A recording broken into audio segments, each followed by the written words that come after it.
Risk factors for infertility and risk factors for genetic diseases and rare diseases కోసం చూసుకుందామండి.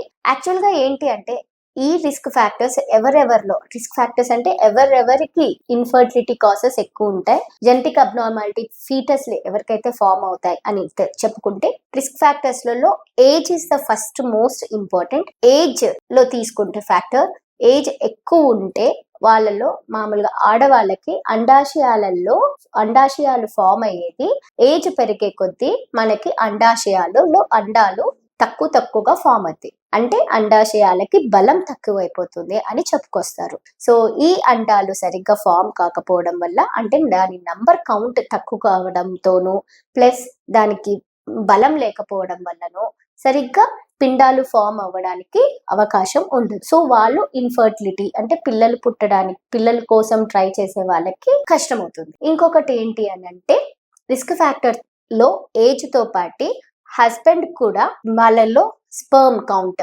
Sperm quality, sperm morphology ఏమైనా తక్కువ ఉంటే, అప్పుడు అండాశయాలలో అండాలు బాగా ఉన్నా, విడుదలైన అండాలు మంచిగా ఉన్నా, స్పర్మ్ క్వాలిటీ తక్కువ ఉంటే గనక, క్రోమోజోమల్ అబ్నార్మాలిటీస్ ఏమన్నా ఉంటే గనక అబార్షన్స్ అయ్యే ఛాన్సెస్, అంటే అన్యూప్లాయిడీ ఫామ్ అయ్యే ఛాన్సెస్ ఎక్కువ ఉంటుంది.